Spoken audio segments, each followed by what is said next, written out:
What if Europe's biggest tech winners aren't the ones burning through massive funding rounds? How do the smartest founders outgrow their cash-burning rivals without setting their capital on fire?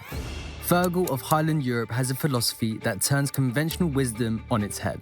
One of my old partners in the US said, it's better to be discovered than found out. That mindset drives Highland Europe, where Fergal has built a firm that looks beyond flashy pitch decks to find founders who welcome real partnership.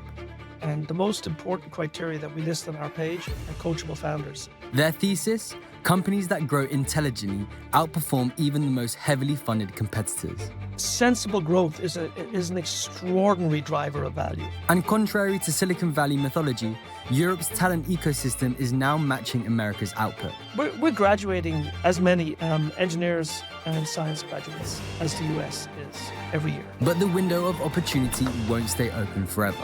When market sentiment shifts, the funding floodgates will reopen. Mark my words, everybody's going to be back. Trust me. From board composition to capital efficiency, Fergal's insights challenge conventional wisdom at every turn. VCs are a bit like martinis. One is usually not enough. 3 is always too many.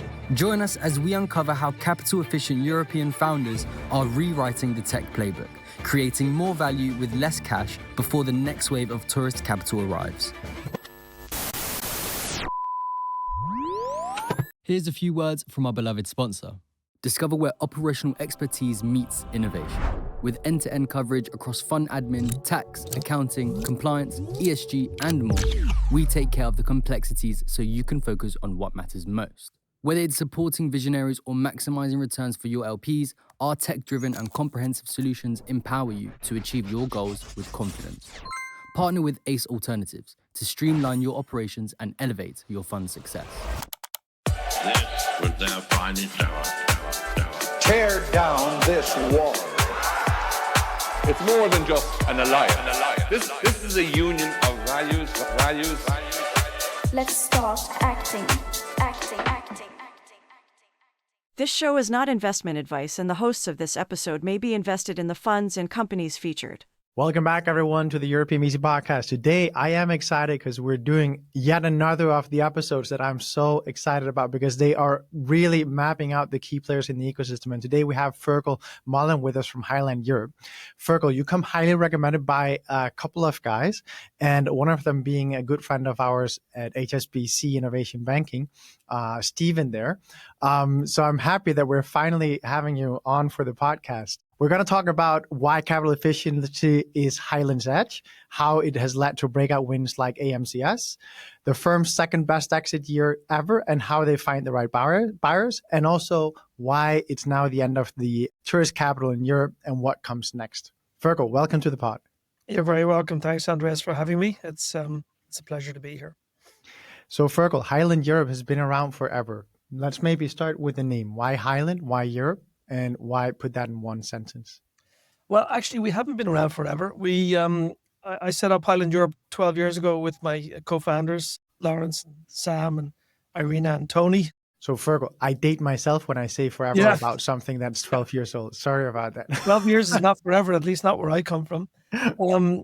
We are a spin-off from a US firm called Highland Capital Partners. I kind of got fed up with being the Lone Ranger of a US fund in Europe. I had an exclusive interest in growth stage investing. My firm was primarily early stage biased on the US side of things. I was investing from a dollar denominated fund into European and pound denominated assets in investments. It didn't make sense. So we just had an agreement that we would take the brand and build our own business here in Europe, which is entirely growth stage focused. And we could talk about what that means for us because growth means different things to different people. We're very clear on what it means. Yeah, so we've been around for a while. We've built on the back of this Highland Europe brand, and it's gone very well. We're now in our 5th fund, a little over €1 billion. We're now 10 partners. We're an equal partnership.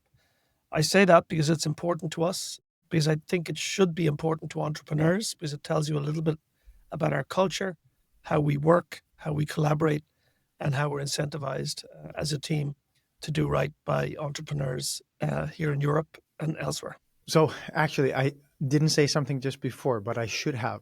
In my introduction of you, where I also gave you a lot of love, I hope people heard. For 2 years now in a row, you have been nominated to be one of the firms of the year in our award show, the EUVC Awards. However, so far we've said growth is so different from early stage venture, and it's so difficult to compare a growth stage firm to a seed stage firm. So for that reason, we've actually 2 years in a row bygone you because your growth stage. We'll correct that next year. I'm sure we'll have a growth category, and then you're automatically nominated by being actually one of the very few growth stage firms that have been nominated both years. So first and foremost, congrats on being that. I don't think you even knew. So I did. I think I did know somewhere back there, but we're not really the kind of firm that publicly puts ourselves forward for awards. We tend to be a little bit more on the understated side of things. One of my old partners in the US said, it's better to be discovered than found out. And I'm a firm believer in that. I think your track record, what you do, how you behave, what people say about you in the market, what entrepreneurs think Highland Europe means and what the partners are all about is the most important thing. Well, I can tell you the nomination came from very esteemed LPs in the ecosystem. So I guess you were discovered by the right people then. Thanks. Let's talk about what defines Highland Europe's approach and how you're different from other growth stage firms in Europe. Yeah, I'll do my best because I think it's really hard to be differentiated in this market when everybody's got euros or dollars. So first of all, our strategy in 3 words: Europe, tech, growth. I mean, that's it. As simple as it gets, laser focus. And I think focus is one of the key elements of our differentiation. We don't do anything else. We only do growth. Growth for us, by the way, just to come back to what I said earlier and put a definition on it, means 10 million or thereabouts revenue threshold, recurring revenue threshold. Could be pounds, could be euros, could be dollars. We don't mind. Anything that's relevant. That's kind of number 1 criteria. Number 2 is growth rate, very high growth rate. At that scale, you're probably doubling or tripling. But if we're investing in a bigger business, something that's in the 30, 40, 50 million range on a revenue scale basis, we're typically looking for a growth rate minimum of 50%, 50. So these are really high growth companies, and that gives you a really important pointer to the most relevant aspect of our strategy, which is the bias towards growth. Growth, for us, sensible growth. And you hinted at it in your beginning around capital efficiency. Sensible growth is an extraordinary driver of value. Even if you've overpaid for something, growth can bail you out. Sensible growth can bail you out in a year or two. And then you're in the money and you're creating real profit for your investors. Just to kind of make that point. Differentiation, I think, is your real question. I've defined what we're looking for. Below those 2 key headline metrics, we're looking for capital efficiency, sensible unit economics, and brilliant founders. And the most important criteria that we list on our page, it's the softest phrase on the whole page, and it says coachability or coachable founders. And that's kind of a catch-all for people who are good listeners, people who like to be challenged, but have a very open dialogue, people who like to have new people presented to them for board positions, for CXO roles, whatever the case may be. Not people who kind of know it all, just want your money, and then want to be left alone. That's really not a good fit for us because some people just need that kind of money. I'm not criticizing it. I'm just saying it's not a good fit for firms like ours and many firms in the industry who really want that collaboration. We want to be helpful. I don't want to just get involved with a business, turn over the money, and then not show up. I mean, that's not who we are. It's not what we're about. Can we, Fergal, talk a little bit about a case study for this approach of investing? If we take AMCS as an example, if you think back to when you first invested and the journey you've been on together, how did you see operational efficiency in the model already? How did you think about the pricing, either of that asset or others? You can kind of go as deep as you want there and asset specific. And then also about this value add and coachability of the founder, how you engage with the team after investing. This is a really fabulous story for us. And I think for AMCS as well, if you spoke with Jimmy, he'd be great on this. But it became a proper partnership. So credit goes to Tony. Tony sourced this. Tony Zappala, my colleague. He was living in Ireland at the time. he told me all about this business, guy from Tipperary, based in Limerick, really cool business, hardware and software, focused initially, at least at the time, on the waste management sector, huge sector, but completely underinvested from a tech perspective. So I came over to meet in Dublin with Jimmy and his CFO. We had a great meeting, fantastic meeting. But Jimmy didn't show up with a really sexed up pitch deck and, perfectly polished numbers and cohort analysis and so forth. You could tell that there was really something here, but he was in no way overhyping the story, right? It was, at the time, it was not recurring revenue. He hadn't pushed the business towards SaaS yet. Anyway, long story short, we liked a lot of what we heard. Fundamentally, we believed in the aspects of the story that you related to us around the sector being multi-trillion sector globally, with significant tailwinds from a regulatory perspective. And then the fact that it's underinvested, not difficult to get your head around that, and all completely provable from a diligence perspective to build conviction. But there were things about the business that were a bit crazy, First of all, no marketing, really poor website to kind of share their story about who they were and what they were all about.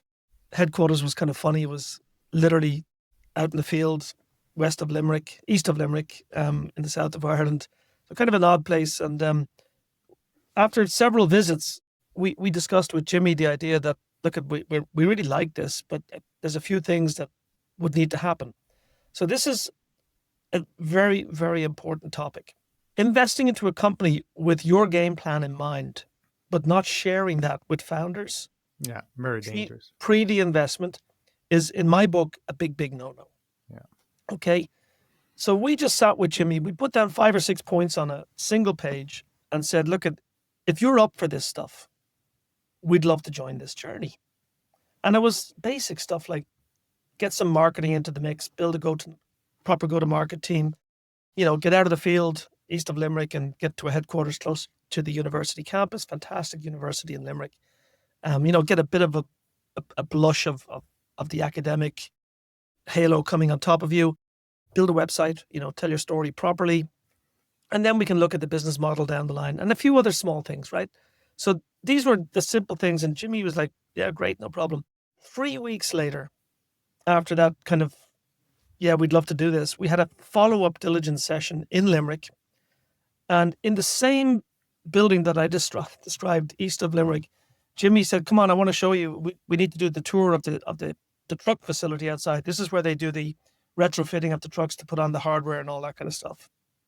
And a weighing capability and a data aggregation capability on the truck.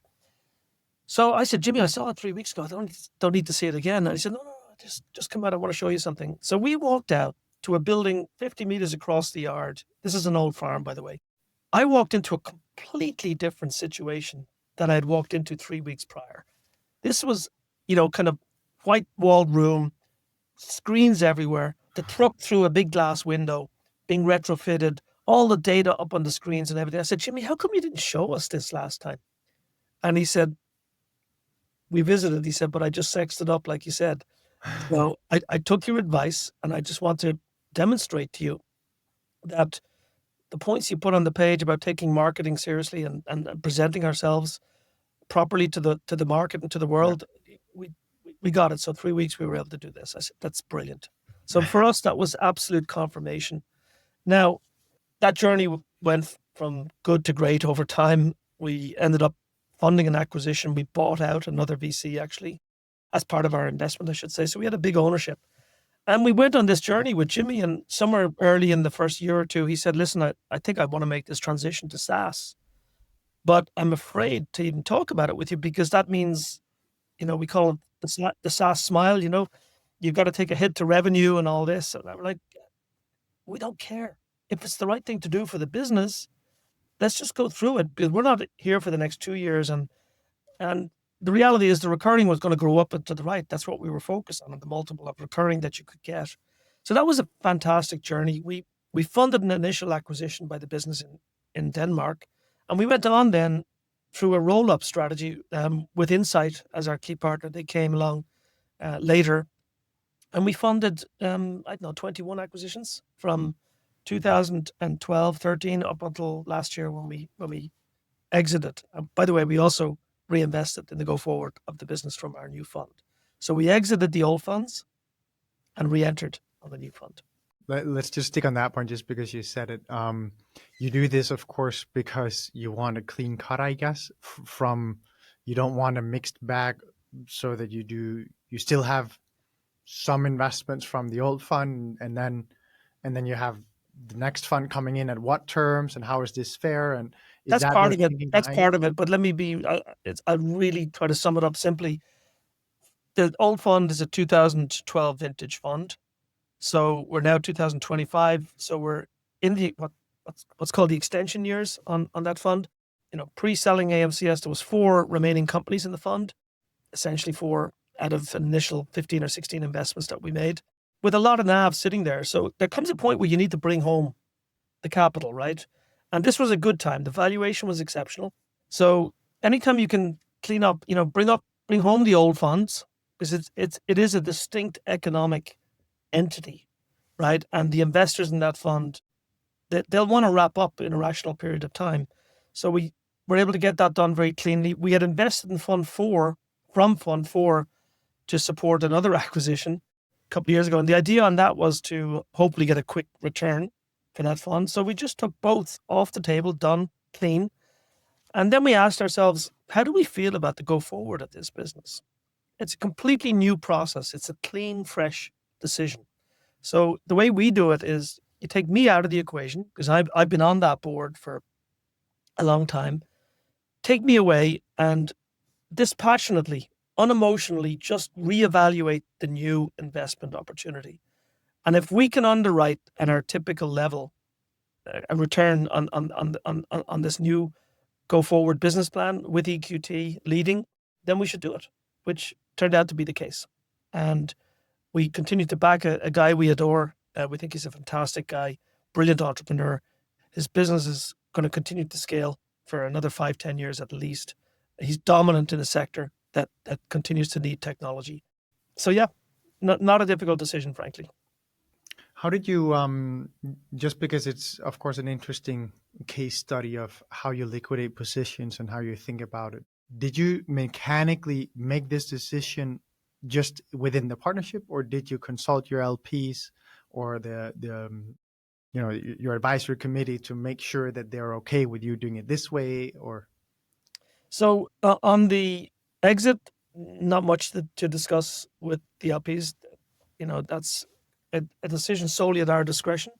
In fact, the new investment is also solely at our discretion, but we felt that was worthy of some dialogue with our advisory committee members, just to make sure that we weren't surprising anybody or doing anything that they thought might be odd.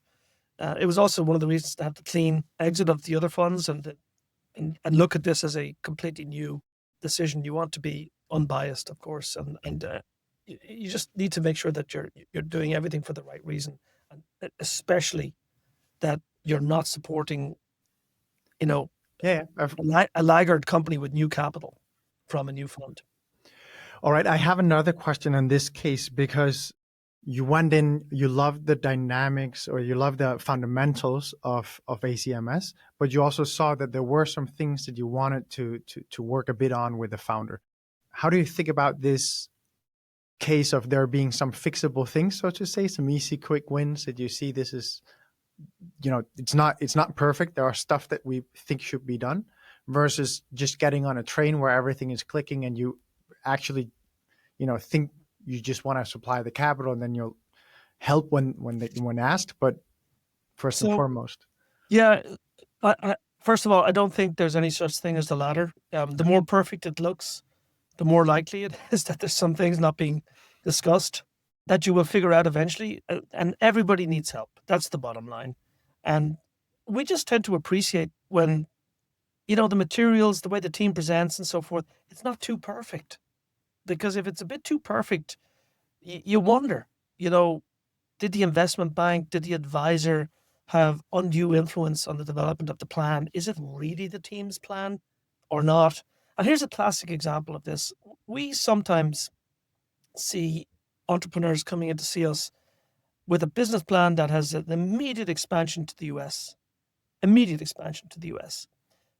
And I often have the feeling that that's a plan that they think they need to have for us, as opposed to it's what they really believe in. So we tend to pressure test on that one. It might be that the US is the right thing and the right next move, but it might be that going from UK to Ireland and Scandi and Benelux and Germany and France is a better first move, right? So we like to really get to a level with the entrepreneurs early on and the founders where they're comfortable chatting about anything, right? And they might say to you, thanks for asking. I thought you wouldn't be interested if US wasn't part of the equation. Can we talk about Germany or whatever? And I'll say, yeah, let's go. And we'll talk about that. And then we'll come back and say, look, US may come up, but it's probably not your next move. And the reasons I have for this are very simple. In Europe, we're not good at hiring in the US. In fact, I'd go as far as saying we're disastrous at hiring in the US because we tend to buy the BS a little bit too much. Somebody walks in with the Rolex, I got the Rolex for the last 5 years running as the top salesperson, and we buy it. We don't diligence. We don't probe hard. We don't ask the hard questions. So we hire somebody, and it turns out they're completely unmanageable. A lone ranger, you can't scale them. They're not capable of managing or scaling.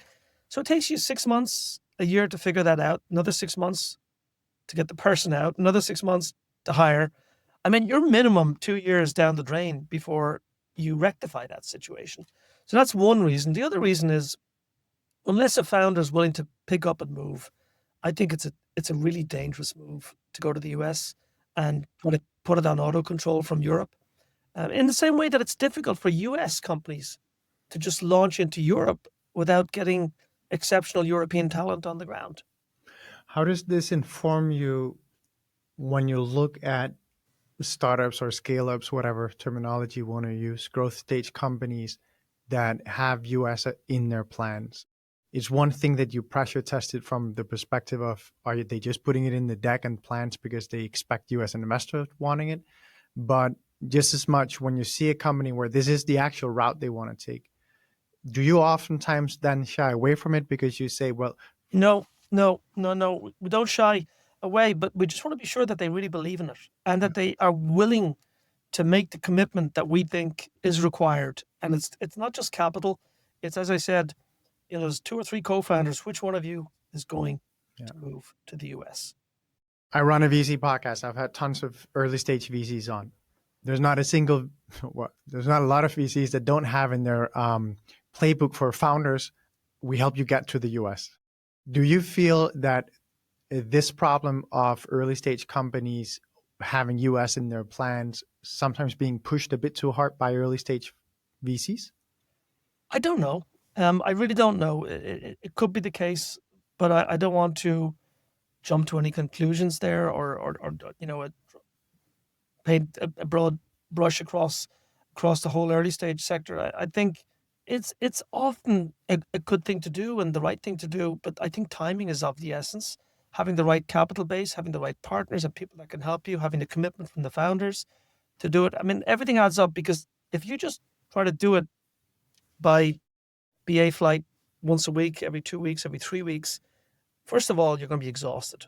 So you're not going to be top performing in either location because you're going to be just not quite there. I know this because I did my first year in Europe. I did 24 transatlantic trips back to my US colleagues. The only thing I know for certain about that period is that I wasn't top of my game in either place, and certainly not top of my game at home. So everything matters, right? So don't read too much into what I'm saying. I know I can be sound a little bit dogmatic sometimes, but I don't mean to be. It's just something that I believe in. If you're going to do it for the right reasons, do it with the right timing, do it with the right resources and commitment, and then go all in. Let's go. And number one task in that early period is to get the right people on the ground around you, but ideally with a founder in the mix. So I want to ask you, what does a managing partner of a growth stage firm think when you're looking at that type of year? Do you gear up for the next fund as quick as you can? No, Yes, no, yes and no. I mean, in our situation, we're on a kind of a 3-year investment cycle. If the answer was absolutely yes to your question, we'd be fundraising right now on the back of that great year, right? But we actually don't need the capital right now. We've got enough capital to take us through this year, maybe a little bit early into next year. So the timing would be wrong.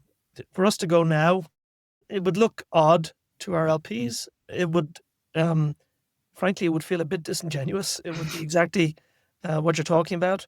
I also, just to be very open, I don't think LPs are right-sided yet from this dry liquidity period of the past few years. In other words, their cash flows are still a bit upside down. It's hard for them to make new commitments. It's even hard for them to meet commitments that they have to ongoing relationships if you come back too soon, too quickly, too aggressively. So we have to keep in mind the perspective of our investors, the limited partners that trust us with their capital on behalf of pension fund pensioners, on behalf of university endowments, on behalf of foundations pursuing fantastic missions, whatever it is. We just have to be respectful, and we try to take that perspective. So our plan is Q1 next year. It could accelerate a quarter, but not much more than that. I said we were going to talk about the era of tourist investing ending. Some would say it already has, because that ended with a tech reset. And the question is then, are there more substantial drivers than just the sexiness of the asset class from the outside? Meaning, is the competitive dynamics sufficiently different today versus earlier, and for that reason you can no longer make it as a tourist? Or why do you think that now is the time where we just have to say the era of tourist investing in venture is just gone? It's never gone, just to be clear, Andreas. It's like fashion. Something comes back, and I would say, by the way, just to clarify, when you say tourist capital and tourist investing, I assume you're referring to what happens when the markets are super hot and corporates start to jump in with more capital, and maybe some hedge funds start to come down into our asset class. Exactly. Or cross over into our asset. That kind of stuff is what you mean, I presume? Exactly. Yeah, so I think it's just human nature. When things are hot in a given asset class, people want a piece of it. And right now, it's not as hot as it was in 19, 20, 21, even early 22, before the market took a bit of a hit. Quantitative easing ended.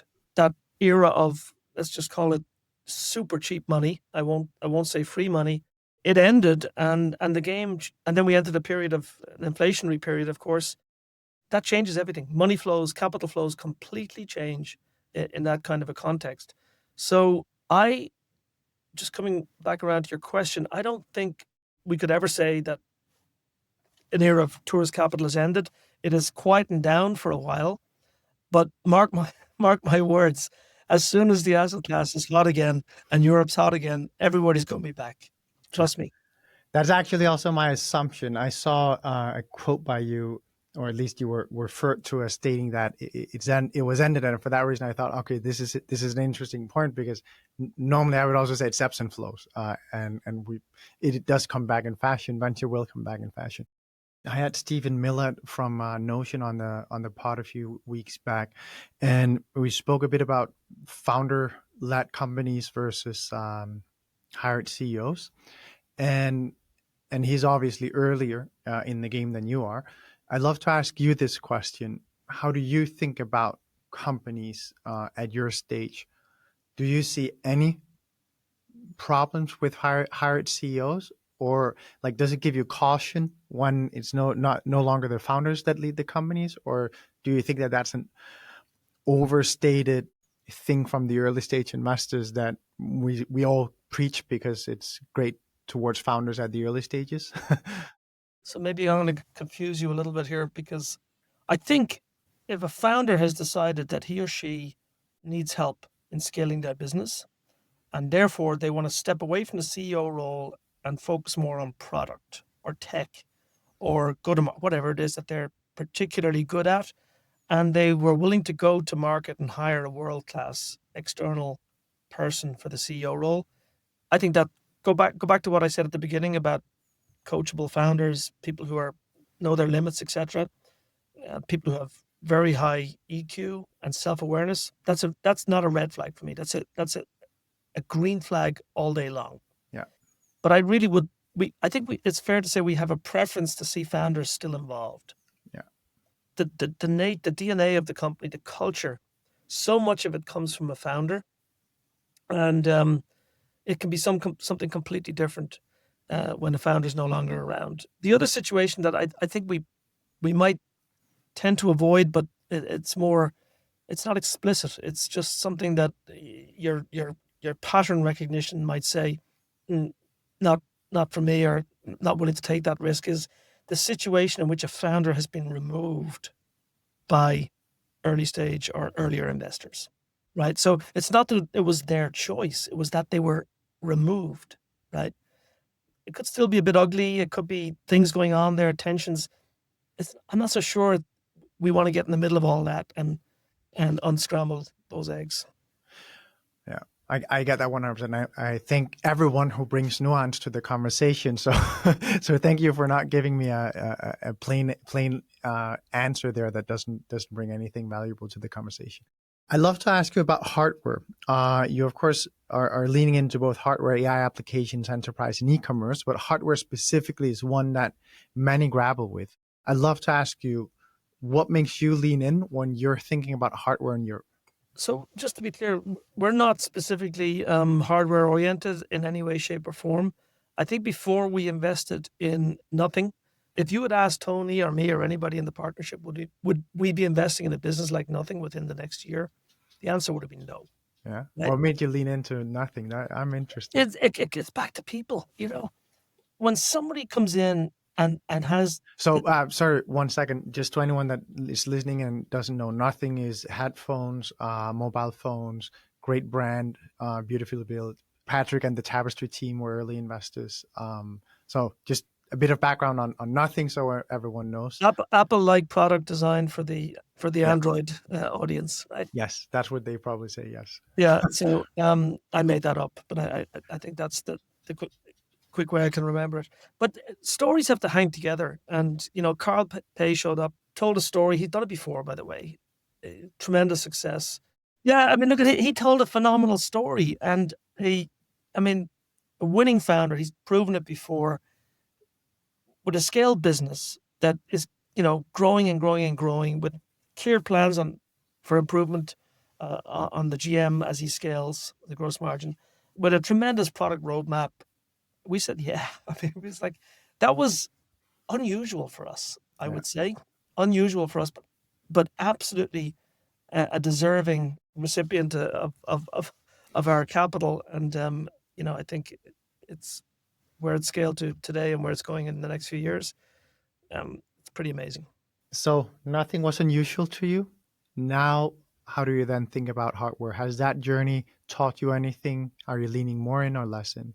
Look, I think we're driven by fundamentals. Go back to the strategy, the revenue, the growth rate, the gross margin and unit economics, the capital efficiency, the founders. We're wide open to any story. I think we're seeing more in tech coming through, hardware coming through on the med tech side, which is not really a particular focus of ours. But sometimes you need to take a look and educate yourself. As I mentioned, AMCS had a hardware angle in the early days. So yeah, there's a bit more going on in the European landscape, especially on the deep tech front, IoT related applications, etc. So we continue to look and be open-minded, but I think I would say there needs to be kind of a software enablement angle for it to catch our attention, and for us to be good, to be the right partner, to be helpful in the situation. Fergal, I want to ask you, your growth stage investor, where do you see Europe having a real edge? Where this is a space where you think Europe has an edge over other geographies? I think we're good in software. I really do. I mean, take out the kind of the internet-led models like social and all that. I think that's gone. That ship sailed, and I'm not so sure it's something we want to chase. AI, LLM models, etc. Maybe we need one or two European versions to be kind of secure from a sovereign perspective. I think you know where I'm coming from when I make that comment, given what's going on in the last couple of months. Just look at our tech talent in Europe.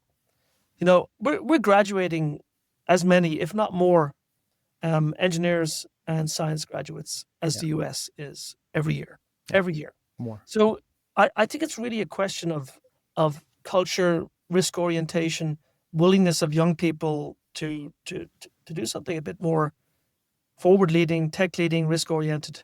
And that has been happening steadily over the past 15, 20 years in Europe. Absolutely. I mean, Europe's in a completely different place today than it was even 10 years ago when we were deploying 5, 6, 7 billion per year into the asset class. We're now, 21, we were up at 60, 70 billion. Okay, let's dial back from that. We're still at that 30, 35 billion level. It's not the same as the US. I think the US overcapitalizes, and that's something to do with their risk appetite and their tolerance for losses. So they'll take lots of losses. They have a higher tolerance for that. I think in Europe, we have a slightly lower tolerance for losses. So maybe we should capitalize more. Maybe we should be at 40, 50 billion. But I'm not so sure we need to be at the US level. I think, intelligent capital backing fantastic founders in key areas where we can compete. Software's a clear area. And you have to put AI into this bucket as well, right? Because I know you wanted to talk about enterprise and software and so forth, but AI fits right in there, right? It can be horizontal or it can be vertical, but it fits right in there. And I don't think you can look at AI as a distinct area. You have to look at it for what it's enabling, what it brings to a specific application, a specific industry, a specific set of users. At least that's the way we're kind of looking at it, because we don't want to get involved with the massive capital deployment required to build foundation models and so forth. It's just not our game. So Europe, we've always been good on deep tech stuff. We've got particularly strong automotive sector and industrial sectors. We should lean towards solutions that are product design, CAD/CAM, all these models that are being built now to facilitate more rapid, high quality product development across all industries. And of course, e-commerce for the European market, right? We create really great brands. We've got a dominant share of the luxury market globally, and there's a lot to be done with all of that. We're not coming from nowhere. As you look to the next 10 years of European tech, what is the North Star guiding Highland? Focus on being Europe's best growth stage investor with the bandwidth to be helpful. I want to demystify a little bit value add in the world of venture capital and growth capital and private equity. Value add is this kind of black box that people want to talk about a lot, and sometimes overhype. End of the day, it comes down to being helpful to a founder when he or she needs help for whatever it is that they need help on. And if you don't have the time, in other words, if you're sitting on 12, 15, 20 boards and you're completely unschedulable, I'm sorry, but you don't have the time to be helpful. Founders have different needs at different moments in time. It could be hiring. It could be firing. It could be M&A. It could be fundraising. It could be prep for an exit. It could be a very challenging personal situation. We want to be first call in these situations because there's no fear. They know that there's nothing that can't be discussed with us. And if you achieve that level of trust in all of your investments with a team of founders or the founding CEO of a business, you're in a super place and a super situation to be able to solve all issues that come up. How do you build that trust? By being honest, by, as I said, being available to be helpful, by not overselling and going to be helpful and then not being available to actually deliver, by showing up at every board meeting prepared, having read the board materials, by focusing on the things that matter in that board meeting as opposed to the quarter that was missed that somebody wants to talk about for 2.5 out of 3 hour board meeting. Well, that's irrelevant. I'm sorry. It happened. Let's spend 15 minutes understanding what happened and how we can go forward. But the rest of the meeting has to be forward looking. How do you manage the board? Because I've been part of boards for SMEs, so not fast scaling anything, but just good plain old businesses. And what I could see every single time was the board dynamic is very difficult to make good. And if you don't have an individual like yourself, as an example, that make sure that you build the foundation for an honest conversation and for board members to be able to keep each other in check, so that you don't have a founder who is taking everyone around the table's money and is to some level subject to their whims. If he can be in a very difficult position as the CEO to tell a board member, I don't think we should focus here. At least that's what I've seen. It can be very difficult. It's very helpful when you have a board chair, or you have a board member correcting another board member, either beforehand creating the space to make sure you have a productive conversation, or doing it in the meeting. Yeah. So, look, I think you literally articulated one of the key solutions that we try to put in play in many situations, which is to have a chair, a non-founding, non-CEO chair. Call it an independent chair. The value can be enormous to the CEO for brainstorming, for planning the board meeting, for meeting management, for people management, for ego management. If you're not willing to take that step yet, if you want to go iteratively and take a step forward, but not yet give up on chair or whatever you perceive to be chair responsibility, then just get yourself a world-class NED, non-executive director. Somebody who can take an independent perspective, somebody who's not representing capital. Now, it doesn't mean that I don't have an idea as to who that person might be. So I would hope that I can throw out some names and you will take it very seriously. But that person, if they join the board, does not represent Highland Europe. They are coming on this board because they have something very, very specific, important, and relevant to your business. So we recommend that very strongly. And I come back to the question you asked me earlier around differentiation. I should have said that we take board building very, very seriously. And a good board for us has the right VC, investor perspective, founder perspective, and relevant independent perspective. A board with too many VCs can be not a good thing. And some words of advice I got early in my career from a famous lawyer in Boston, Dick Testa. He had a very famous VC-focused firm called Testa Hurwitz, VC meaning startups and the funds themselves. And he told me one day, he said, a great board is, just keep this rule in mind. He called it the martini rule. He said, VCs are a bit like martinis. He said, 1 is usually not enough and 3 is always too many. So metaphorically speaking, I think you know where he's going with that, right? So, and you've probably witnessed it in some of your boards, I imagine. It can become a bit unwieldy sometimes, and we have to focus on what's manageable, what can be efficient and effective in helping a company to drive forward with its agenda. Fergal, thank you so much for coming on the pod and sharing your wisdom. It was an incredible episode. Thank you so much. Thank you. It's my pleasure. Here's a few words from our beloved sponsor. Discover where operational expertise meets innovation. With end-to-end coverage across fund admin, tax, accounting, compliance, ESG, and more, we take care of the complexities so you can focus on what matters most. Whether it's supporting visionaries or maximizing returns for your LPs, our tech-driven and comprehensive solutions empower you to achieve your goals with confidence. Partner with Ace Alternatives to streamline your operations and elevate your fund success. This was their finest hour. Tear down this wall. It's more than just an alliance. This is a union of values. Let's start acting.